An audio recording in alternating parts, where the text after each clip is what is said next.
We were told for a very long time that we do not exist, that our body is not ours, that our names are not ours. We were taught to be someone else. We were also conditioned and raised to hide our innate disabled characteristics. We were falsely diagnosed with something and falsely medicated and treated for this something for 11 years.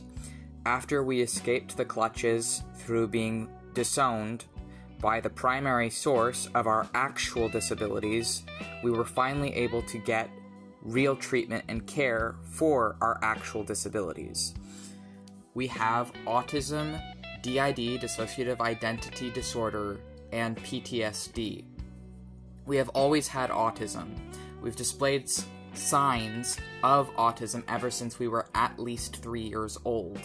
But these signs went misconstrued because of our sex assigned at birth. Because our sex assigned at birth wasn't male, people didn't think that we had the disability of autism.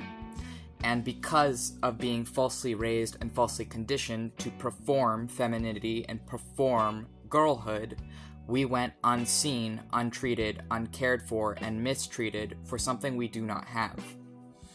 Around 4 or 5, we believe, is when we got our first DID headmate.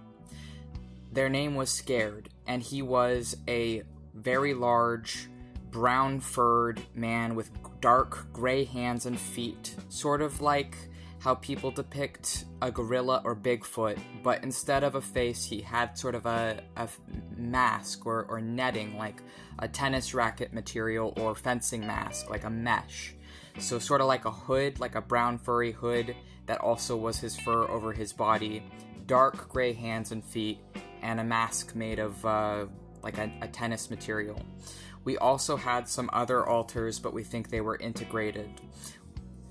Among these included someone who looked like a shark, like a hammerhead shark. We were told these people were imaginary friends. They were not imaginary friends, they were our first DID headmates.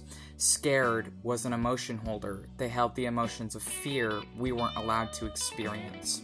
They helped us when we were lonely. They helped the child us to feel less afraid. They held that for us, and they were one of our first friends. Second to third, not exactly sure, but it would have been our first elementary school, that there was a specific conversation we had. There was multiple conversations we had, or it would have been somewhere in between first and third, probably multiple times really, where we were talking with Scared as the version of us that was a child, and we were talking with them about things in our life and how afraid we were and how we had to learn to hide, and we remembered that we were lonely and didn't really get along with the other children because we could not relate to them. There was a few different conversations and realizations we had very young. At 7, we knew we had to hide ourselves or we would not survive in this world. We didn't know we were autistic, we didn't know we were transgender, we didn't know we were a DID system. We just knew that things were very, very wrong, warped and broken with this world, and if we didn't hide ourselves, we would be hurt. And at any time we tried not to hide ourselves, we were hurt. It wasn't safe for us to exist as we naturally were. Hiding wasn't a choice, it was hide or die, or be abandoned or hurt more. So we hid and let people tell us and make us believe whatever.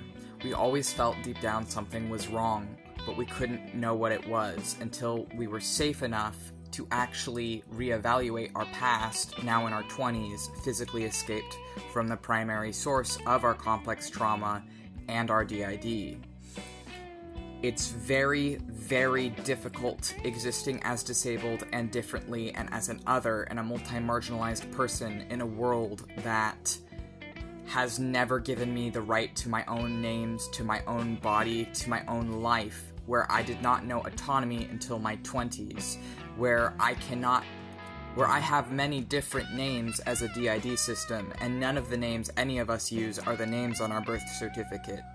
We are plural, we are multiple, and we do not feel reflected, or we do not identify with our sex assigned at birth either. We are transgender, because transgender is someone who doesn't feel that what is on a piece of paper is them. We don't feel that any of the things on the piece of paper we were assigned at birth is us. None of that is us. We were raised atheist for the entirety of the period we were falsely medicated and mistreated for a false diagnosis. After we realized that that diagnosis was false and other things, that also came with us with unmasking our autism, embracing our own sense of spirituality, with understanding that we literally experience plurality of consciousness. For us, this is an extremely spiritual experience. Because we experience plurality of consciousness, we are not one mind and one body. We are multiple selves, multiple different people, multiple consciousnesses. And people do not understand that because they do not experience that. And so they have to accuse us of lying or whatever. The same kinds of atheists we were raised in do not believe that DID exists because they don't understand it. They fundamentally do not understand what it is. But for us, it is spiritual because our consciousness literally is not one consciousness. And as we have a multi-consciousness in our being, then for us, that is spiritual because for us, consciousness is spirit. So we are multiple spirits. And we believe this is why people associate spiritual possession with DID, because in our system's case, the symptoms are the same. But unlike the mental model or idea of possession, there is no cure. There is no way to free us of this other than to find functional plurality and symbiosis with each other and among each other, rather than parasitic or dysfunctional plurality, which is what unfortunately we had for a long time, as our plurality is trauma-based. It is a trauma-based childhood disability. We hope that someday people will understand that this world literally tortures people to conform to it, and that a lot of people, they either die or they don't make it because in order to survive some horrors in this world that people are not meant to survive, some children, in order to survive those things, their consciousness will divide itself into multiple consciousness. And that is what DID is having multiple consciousness out of raw survival. And then later in life, when you're reconnecting to these parts of yourself, you have to learn how to heal these different pieces of yourself. Some people, this can mean reintegrating. Some people believe that they're able to obtain singlethood again.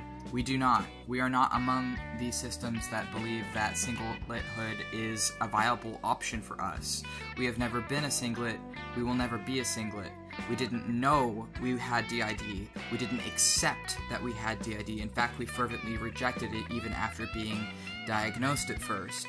But now that we understand it for what it is, we accept that we are a DID system and that we are excluded from public life on every level because of our disabilities and because of the trauma and abuse we have faced. And it's not okay. It's not okay that 85% of autistic people in the USA are unemployed. It's not okay that DID systems are completely unrepresented in public media except in mockeries and harm made by people who don't experience it. It's not okay that transgender people are not understood either, and it's seen as malady when it's not, when it is an innate state of mind, body, and spirit, and it's no wronger or lesser than any other state. It's a difference. We are different and we are disabled, and we want to be visible in this moment.